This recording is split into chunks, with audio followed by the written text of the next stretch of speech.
Hello guys! Before we begin, as you can see on the screen, a pencil sketch of Lishu is slowly coming to life, from the first trembling lines to the details of her hair and eyes drawn with soft shading. I suggest that while you listen to the story, keep an eye on the movement of the pencil across the paper. So let's start! When Lishu entered the palace, she had barely grown up in the true sense of the word. Everyone expected her to be the virtuous consort of the Diamond Pavilion, a glittering title that weighed heavily on her small shoulders. In the inner court, each pavilion had its own color and name. The Diamond Pavilion was where Lishu had to learn how to walk, how to speak, and even how to breathe according to the rules. But behind silk curtains and tall walls, what she never received was safety and kindness. She quickly realized that in this world, innocence often turned into a weakness. From the outside, Lishu seemed serene, a pale girl in white, delicate and gentle. But inside, she was full of questions. Why is everything so hard? Why does every glance and every gesture feel like a test? Her maids, the very ones who were supposed to protect her, often blurred the line between guidance and control. One day, they ordered her to sleep, the next they told her to stay awake. One day they said, "Eat this," the next they forbade the same food. Slowly, Lishu learned that in the palace, she must always be on guard, with her words, her smile, even every bite of food. But not everything in the palace was bitter. Sometimes, angels stepped in. For Lishu, that angel was Adu, a graceful lady who, after losing her child, placed her motherly heart beside Lishu's fragile one. Adu's presence was like the shade of a tree in the summer heat. When everything is suffocating, that shadow saves you. With Adu by her side, Lishu imagined the world could still be kind, not because of titles and ranks, but because of hands that silently understand and forgive. Still, the court was never free of mystery or danger. One day, at a garden banquet, an incident occurred that could have changed lives. The food was arranged, laughter rose, and blossoms sparkled in the sunday. But among all this beauty, a silent threat crept in, one that could have ended a life if no one had stepped forward in time. This is where Mau Mau entered the story, the maid with a background in pharmacy, whose passion for uncovering the secrets of poisons and medicines often saved lives. The garden banquet was not just an incident, it was a turning point, showing how courage paired with knowledge could shift the balance of fate. Soon after, whispers of a ghost spread through the Diamond Pavilion. They said a shadow roamed the private bath. Terrified of being alone and of the scary whispers, Lishu preferred the public bath, at least there. The sound of women and the steam gave her comfort. But was there truly a ghost? Mau Mau, with her endless curiosity, unveiled the truth. What appeared to be a ghost was actually the reflection of a cherished item, a mirror holding dear memories. Lishu's fear was not truly of a phantom, it was of losing her last emotional bonds, the keepsakes that reflected her longing like a mirror. Though she bore the title of consort, the truth was Lishu was still a child. When the conversation turned to the rituals and duties of being a consort, her face flushed and her gaze darted away. Mau Mau realized that before teaching her any etiquette, she had to heal the wounds first. The constant sense of insecurity, the trembling fear that consumed Lishu. She knew how to use simple words, how to explain with real examples, and how to teach with gentleness about subjects that were often taboo.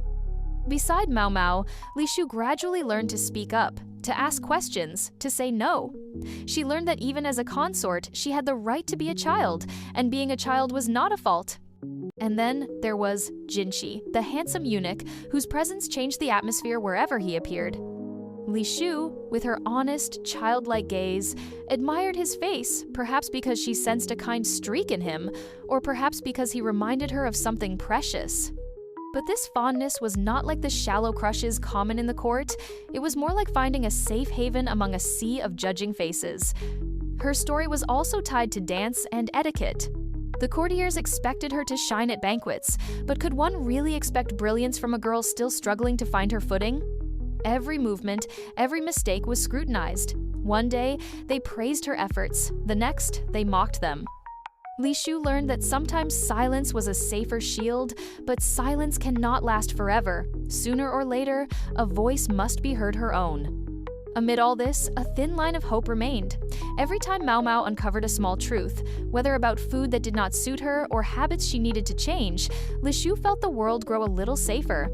Knowing that someone saw her as a person, not just a title, was tender and sweet. These small acts of care slowly built a fragile wall of trust, short but real. Then came the whispers of change in the pavilions. Change in the palace meant shifting hearts, power, and even destinies. For some, it meant rising higher. For others, it meant departure. For Lishu, it meant a chance to breathe again.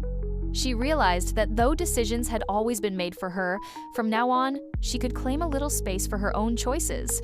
Whom to sit with, what to avoid, what skills to learn. Each small decision became a great victory.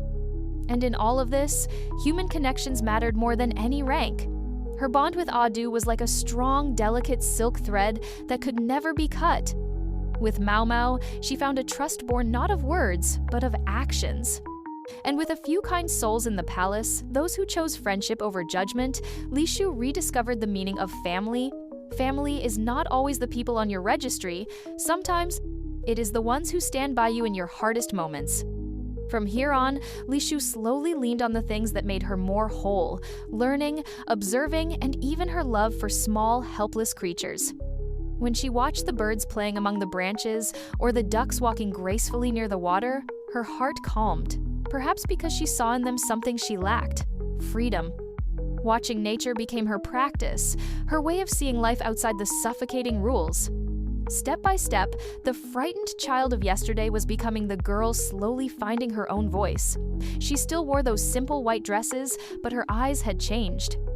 No longer just anxious and questioning, now they carried a spark of resolve, a will to live, to learn, and maybe someday, to be happy. Picture this. It's dusk. Lishu stands by the latticed window of her pavilion. The orange light of the sun filters through the wooden carvings onto her face. In her hand is that beloved mirror. She takes a deep breath, and the faintest smile appears on her lips. Not that everything is good, the palace is still the palace, the rules still rules, but now she knows she is not alone. And knowing that is enough for a beginning.